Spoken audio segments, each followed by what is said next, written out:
Hey everybody.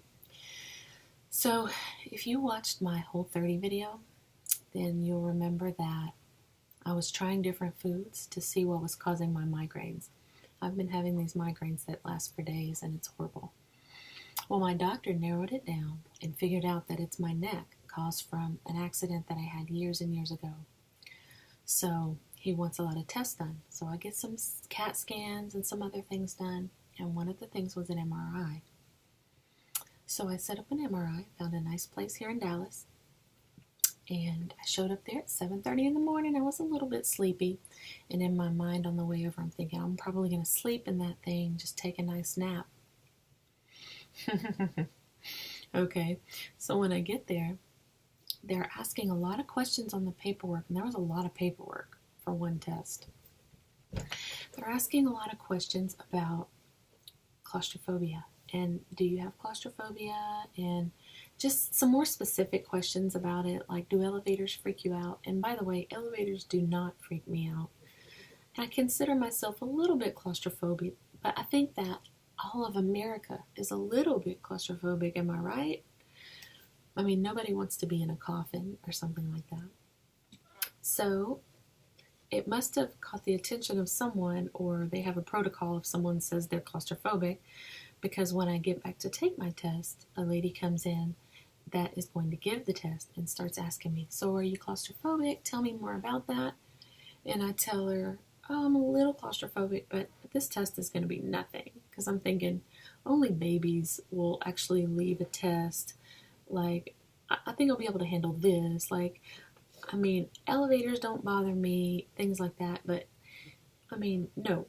The answer is I'm fine.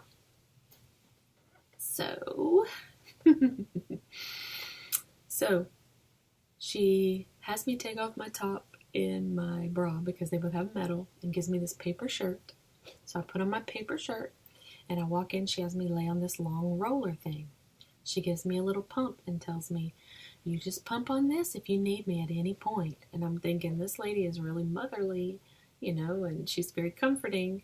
But in my mind, I'm thinking, there is no way in hell I'm going to push this thing. Only babies would do that. And in my mind, I'm thinking, whatever, it's not going to happen. But I'll hold on to it, just to make you feel better.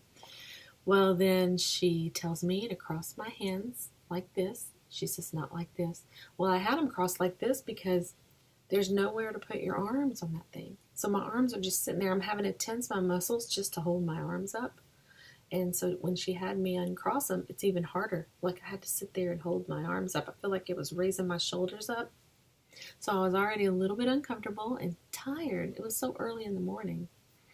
And she says, hold on to that pump. And here are some earplugs. So she gives me some earplugs. And she says there's going to be really loud noises. And I'm thinking, okay, so I put in the earplugs. And then she says, okay, here we go. Are you ready? And rolls me in. Well, when I get in, the first thing I notice is that thing is this close to it's like 2 inches from your face. I'm thinking it's going to be this big, wide, kind of like a tanning bed type situation where you can move around freely. No, ma'am. That thing was so close to my face, it freaked me out already. So I'm thinking to myself, okay, Krista, keep your eyes closed the entire time. And she had told me it was 30 to 45 minutes. So I'm thinking, oh my God, I got to keep my eyes closed for 30 to 45 minutes. I started freaking out inside. And so I tried to tell myself, Krista, it's mind over matter. This is just a test. Millions of people take this test. Just keep your eyes closed and the time will pass by. At that point, I realized there was no going to sleep. I was not going to be able to take a nap.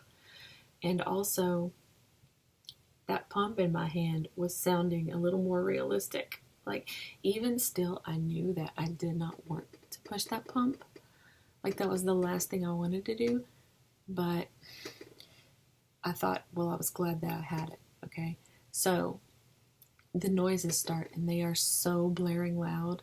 Like, it's, but it's very, very loud, and it's all the way around your head, like you can hear it. Even with the earplugs in, it was loud, but lo and behold, one of my earplugs fell out, and it was blaring in this ear, and I could still hear it muffled in this ear, combined with the fact that I wanted to know, are my feet inside or are my feet outside? I started thinking these crazy thoughts that don't even matter. But for some reason I had to know, are my feet covered or am I completely encapsulated in this thing? So I try to look down, which you're not supposed to move at all, can make it longer. I try to look down at my feet and I realize there's not even enough space for me to look down at my feet. And that's when Mama lost it. I freaked the hell out.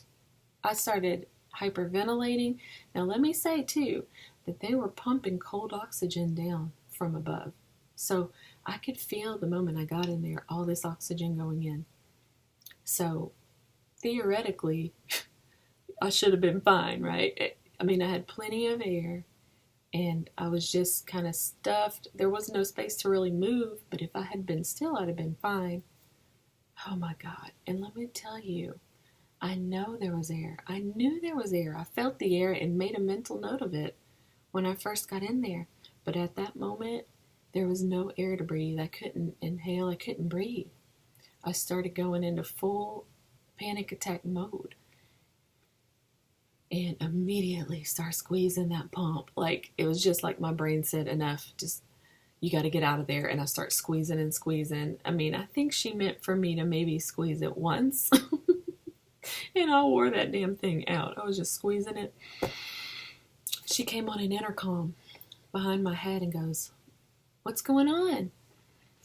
And I said, I got to get out. I got to get out. And she's like, "Okay, I'm coming." Well, she was in another room controlling the process. So it would take her 10 to 15 seconds to get in there to me. Well, during that 15 seconds, it felt like an eternity. I was still pushing that thing even though she couldn't hear it because she had left the room. And I was freaking the hell out. I have never experienced anything like that.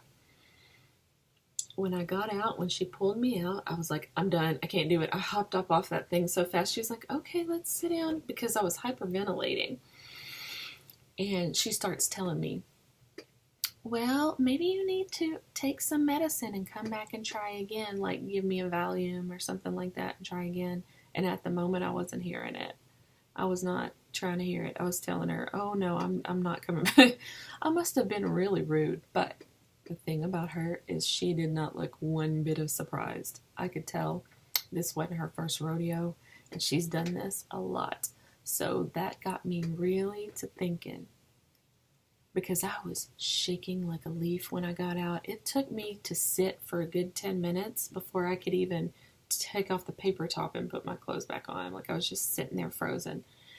And then I cried the entire way home, half out of embarrassment, but also just thinking how freaked out I was. I mean, I literally couldn't breathe. It didn't matter how much oxygen was in that thing. So I've rambled long enough. The point of this whole thing is, there's a point, yeah. I really want to make a video or some videos for people that are going to have an MRI or that have panic attacks in specific situations. I've always known people who had panic attacks, and, you know, when it's someone else, you say, "Oh, of course, that's normal. It's no big deal, all right?" But when it's you, it's a big deal. It was a huge deal to me. So I want to make videos. Maybe I'll do like a simulation of an MRI, or maybe there's another really high stress situation that I want to do a video for. But I want you all to tell me, what really gives you the freaking panic attack? Do any of you freak out like I did? I freaked out so bad. I couldn't even believe it. Afterward, I was just dumbfounded because I really did not see that coming. I thought that I'd be fine. So it really opened my mind up to how easy it is to have one of those things and how normal we all are, and we're all so human. We try to think that we're not, but we are. We're so alike. And I want to know, what are your triggers? And I want to know if anyone's freaked out in an MRI the way I have.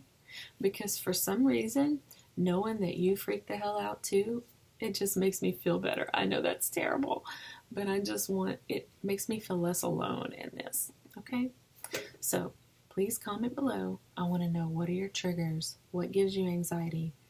What situations will cause you to have immediate panic attack? Because I think if I had had someone in headphones, when my husband had an MRI, he got to use headphones and listen to music. So if I had someone in my headphones on an an MP3 or a podcast telling me it was going to be okay and to breathe and to keep my eyes closed and I'm here with you holding your hand, etc., then maybe I wouldn't have lost my marbles in that MRI building. So I want to make either a video or a podcast, some type of media that helps with these type of situations. So please comment, let me know what freaks you the hell out. Let me know if you've had an experience in an MRI and if you've gotten through it in spite of that. I would really love to know, what was your thought process? What helped you through it? And please tell me, because now I've probably got to go back and take another one. But comment below and let me know. And I will see you all later. And I love every one of you. And you know I do. Bye.